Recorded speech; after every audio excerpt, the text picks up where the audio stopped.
En esta ocasión vamos a hablar del dar y responder o del principio del intercambio sincronizado. El origen de nuestra realidad o de lo que consideramos real, que no es otra cosa más que nuestra propia y particular percepción, exige de dos: un sujeto apreciador y un objeto, o imagen, o idea, a apreciar o ser apreciada. En cierto aspecto, dos no son suficientes tampoco. Entre el sujeto y el objeto ha de existir conexión, correlatividad, concordia, similitud o parecido o paridad. El objeto y el sujeto deben compartir algún elemento para que sea posible la apreciación, porque aprecia uno aquello que espera. ¿Cuál es ese elemento compartido que atrae, interesa o beneficia al sujeto para que lo pueda apreciar? Un atractivo, belleza, por ejemplo. Un interés, información convincente también. Un beneficio, una utilidad, un bienestar, un disfrute. Bienestar, convencimiento y belleza son valores. Valen a todo y valen siempre. Cabría decirse que son absolutos porque son una constante continua. Valor. ¿Y qué es valor? Valor es la cualidad contenida en el objeto que satisface, convence o beneficia al sujeto que lo aprecia.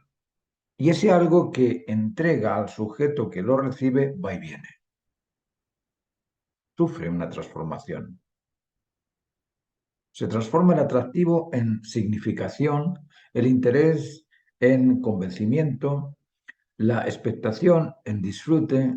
¿Qué ocurriría sin esa transformación?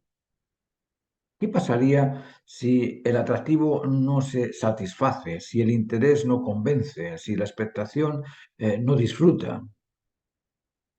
No existiría absolutamente nada. La transformación es el elemento fundamental de la energía y esa transformación sucede en el valor.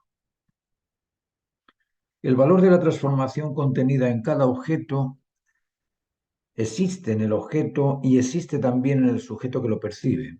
El objeto es por y para, lo que implica sentido, implica finalidad específica, es por algo, es para algo, implica un propósito. Y lógicamente, si existe un propósito, existe también una intencionalidad que lo origina.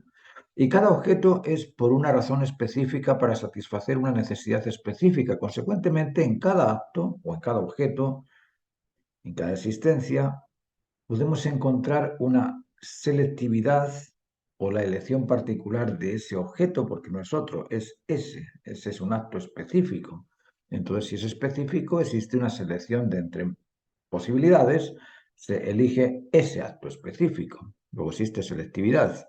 Al analizar esto, vamos descubriendo que en la transformación de la energía estimulante o motriz existen ciertos aspectos que se nos pasan inadvertidos, pero que existen contenidos en la transformación, por ejemplo, la conectividad. Si hay conectividad, existe una dualidad complementaria. Si existe complementariedad, existe un dominio sobre el centro, existe un valor que lo completa o que lo complementa. Si existe un valor que lo completa o lo complementa, ese valor implica el rechazo al desorden, aquello que no o que no completa. Existe también un proceso en tiempo y una finalidad específica completa o cumplida que satisface, convence o beneficia a un origen intencional, selectivo y poderoso. Esto es muy importante de comprender, porque estamos afirmando la existencia de algo extraordinario en cada objeto. En todo acto o objeto existe una razón que lo justifica necesario. Esa información es constante y continua, no termina hasta que se termina el objeto, hasta que se termina el acto. El porqué y el para qué del qué es su contenido lectivo, su origen, su identidad y su propósito. Y esta información es la que justifica la dignidad del acto, del objeto o del ser vivo. La ciencia indica que la información existe en todo, pero no explica cómo. E investigando descubrí que la información se desprende de cada cosa. Existe un tipo de información variable y un tipo de información invariable. La información variable es, por ejemplo, lo grande o lo pequeño, lo alto o lo bajo, la forma, el color, etcétera, etcétera. Es aquella que puede ir cambiando de tiempo en tiempo. Y la información invariable es su por qué y su para qué. El por qué y el para qué es la razón que justifica el qué. Alexis de Tocqueville dijo que la democracia es producto del modo de sentir, del modo de comprender, del modo de comportarse de un grupo social. En todos estos casos se establecen dar y responder. El modo de sentir establece la dualidad entre la emoción y la sensación. El modo de comprender establece el criterio y significado. Y el modo de comportarse se establece entre convivientes. Los sentimientos se comparten entre individuos que han sentido las mismas sensaciones o sensaciones semejantes. El convencimiento no sucede a no ser que se reconozca el significado. Reconocer es conocer otra vez o conocer lo conocido. En ambos casos se establece la acción de dar y responder. Para reconocer es necesario interesarse por investigar el origen, la identidad y el sentido del observado antes de opinar sin pruebas demostrativas. Por ejemplo, cuando servía en el ejército, paseando por una calle en el sur de España con otro militar, vimos a un anciano en la calle que sacó una alfombra y se arrodilló sobre ella. El militar que venía conmigo me dijo, mira, está oliendo la alfombra. Le dije, ¿bromeas? No, lo vi oler la alfombra, me dijo. Le dije, es musulmán y está orando. ¿Nunca has visto un musulmán? Y me dijo, no, nunca. No sabía que oran así. Cuando no se conoce algo, es probable emitir juicios de valor que no corresponden con el porqué o con el para qué del qué. Todo acto creado se debe a la razón que lo justifica necesario. Esta realidad indica que todo lo creado contiene la información del porqué y del para qué de su existir. La información de cada objeto se debe a la razón de su existencia. Razón y existencia son atributos homólogos complementarios. Uno cumple o completa a su homólogo. En física se dice que toda acción enfrenta una reacción de iguales proporciones. Dar y recibir existe inserto en toda fuerza. Atracción y belleza son aspectos homólogos complementarios. Interés y convencimiento también, así como la expectación y el beneficio. El vínculo es producto derivado de la conectividad entre dos vinculados. La verdad es producto derivado de la concordia entre criterio y significado. La bondad es resultante de la complementariedad entre un beneficio y un beneficiado. En todo esto se observa la facultad de dar y responder. Toda actividad responde a una determinada actitud. La autotransformación de la actitud en actividad, del estímulo en impulso, de la energía en fuerza, es producto resultante y derivado de la acción de dar y responder concatenada e intencionada por la necesidad, interés o expectación de un sujeto emisor originario, mediante la selección y poder transformador del objeto en el valor pretendido. El sujeto emisor intencional, selectivo y poderoso son atribuciones necesarias para crear. Pretende la transformación del objeto que lo satisfaga, convenza o beneficie. Es importante comprender que el sujeto, la transformación, la pretensión y el disfrute de lo realizado o transformado son todos uno. Son sola y exclusivamente uno. Es una unidad dual trinitaria. Sin pretensión no hay propósito. Sin un activo sujeto emisor empoderado no existe transformación alguna. El sujeto es el impulso de la estimulación pretendida. La transformación es derivada del poder estimulante y la consecuencia es derivada de la transformación del poder estimulante en una finalidad específica pretendida. La energía estimulante se transforma en impulso creativo. La energía se transforma, es por todos conocido. Lo ignorado es la razón de la energía y la concatenación transformadora de la energía en fuerza. La energía ha de tener su porqué y su para qué, además de facultades en el qué. Las facultades se observan, transformación, acción de dar y responder, además de la calidad y cantidad, esas cosas se observan. La transformación exige orientación, dirección, recorrido, finalidad específica, intención, selección y poder. La energía se transforma en finalidades específicas únicas: partículas, átomos, moléculas, sustancias, vegetales, animales, humanos. La transformación exige una estructura en espacio durante un tiempo. Esta es la estructura base de la creación. Todo acto creado se debe a la razón que lo declara y justifica necesario. La razón intencional es el estímulo originario que impulsa la motivación de un sujeto, activo o emisor, transformador de un objeto en consecuente con la necesidad satisfecha. Sostenemos la necesidad al sujeto y al objeto, la interacción entre sujeto y objeto cumplen con esa transformación de la necesidad en satisfacción. Ahí se establece el dar y responder.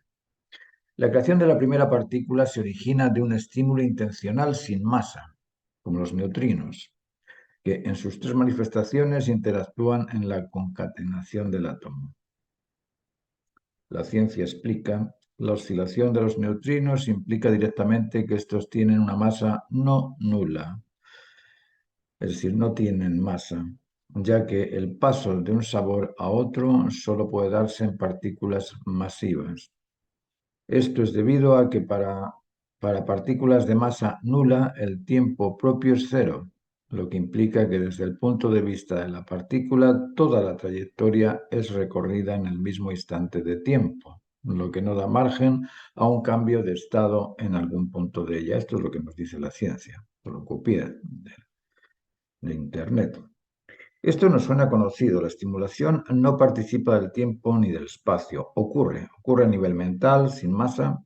Lo que no dice la ciencia es que la estimulación, el impulso, el proceso y la estructura transformadora son un único sistema operativo homólogo y concatenado, ¿no? Es decir, son partes de un mismo sistema.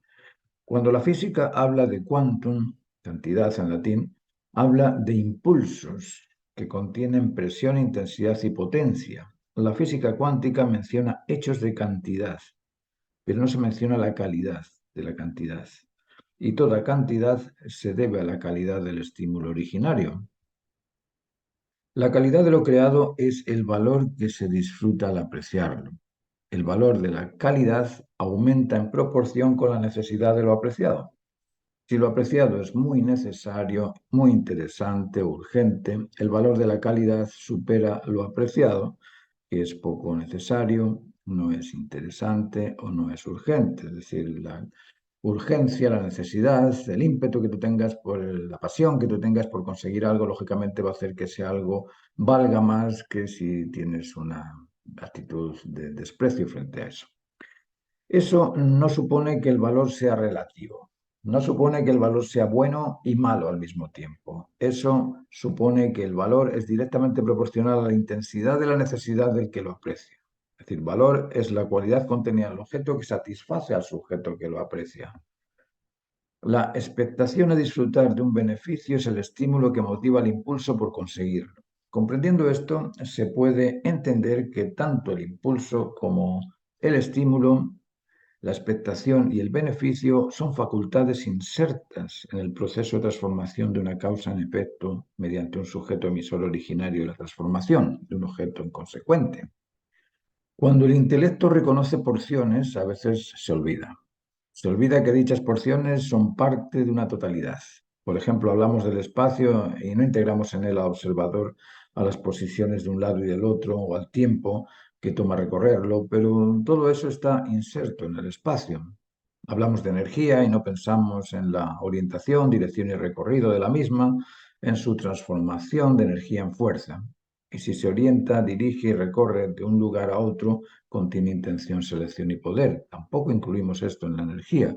Lo asociamos únicamente con lo que nuestro criterio entiende por energía: calor, electromagnetismo, etcétera, etcétera. El principio de intercambio sincronizado es un sistema de secuencias concatenadas de estructuras fundamentadas en cuatro posiciones: la causa, una, el sujeto, dos, el objeto, tres y el efecto, cuatro.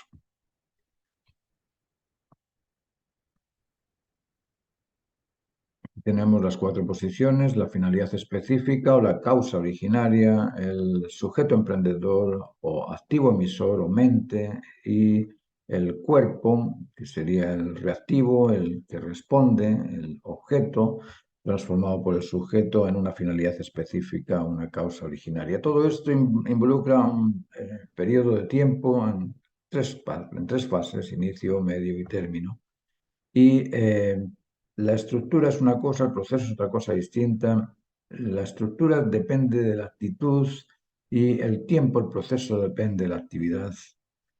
Todo acto creado ocupa un lugar en el espacio y se establece mediante un proceso en tiempo, estableciendo posiciones de emisor y receptor en su transformación de origen, en consecuencia, mediante la intención, selección y poder transformador. Esto es importantísimo porque no le damos la importancia que tiene al origen de la creación. El origen de cualquier creación, el origen de la creación, que es parte de la creación porque es el inicio, ese origen contiene intención, selección y poder transformador. Esta fórmula se repite en todo lo creado. Aquí tenemos una partícula y un átomo. Tenemos un átomo y en ese átomo existe una partícula que gira alrededor del núcleo, y resulta que esa partícula no se va, no se escapa, no se pierde, tampoco se pega al núcleo. ¿Por qué no se junta la partícula con el centro? ¿Y por qué no se escapa la partícula de ese círculo? La partícula es el objeto, el centro sería el sujeto. Este efecto intencionado, seleccionado y realizado mediante el poder de una presión, intensidad y potencia es lo que llamamos átomo. Este átomo tuvo una causa intencional, selectiva y poderosa. La partícula es un sistema operativo compuesto de diversas intensidades de fuerza orientadas en una finalidad específica mediante la intencionalidad selectiva y poder de un origen inicial. Y ese origen inicial o ese inicio originario es el que crea al átomo mediante esta relación de centro y periferia.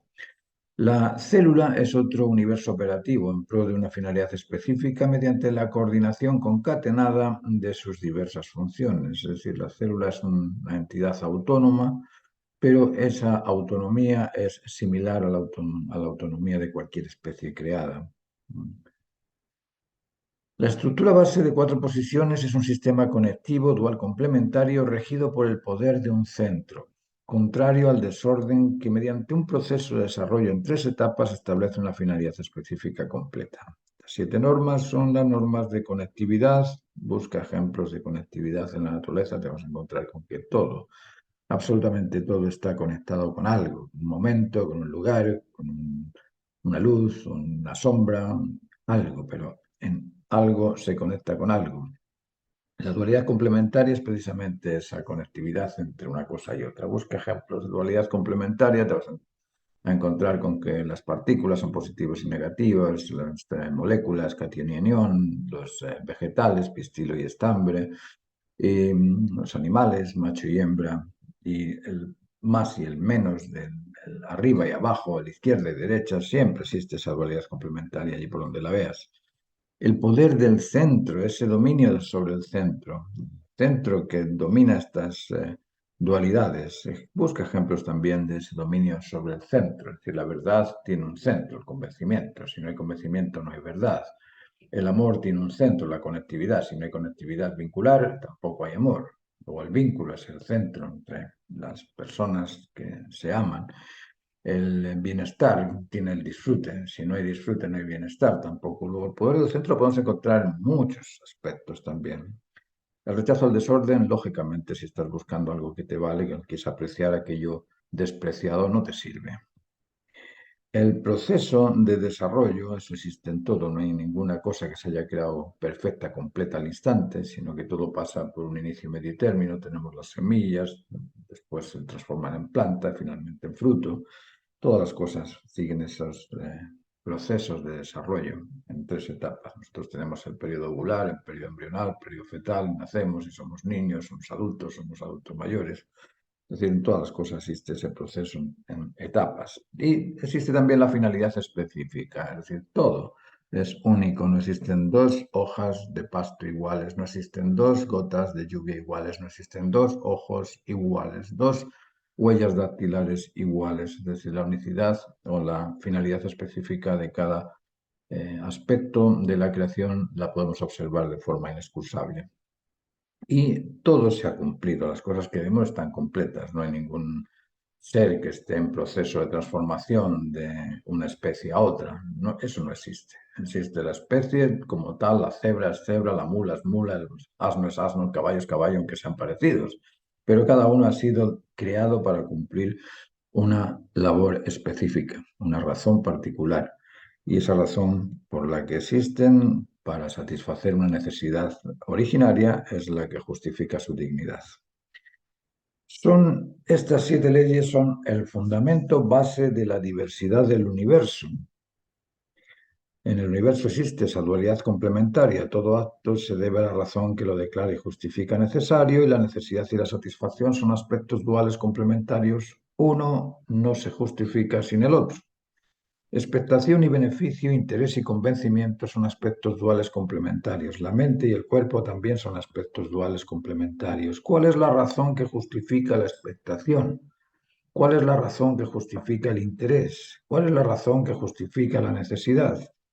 La necesidad se estimula en la expectación a sentirse satisfecha, el interés se estimula en la pretensión a conocer lo convincente, la razón o la veracidad o la verdad, y la voluntad es una expectación basada o estimulada por la expectativa de disfrutar de un bien o de un beneficio. Consecuentemente, la razón que justifica la estimulación es el valor concordante, consecuente o correlativo con lo esperado.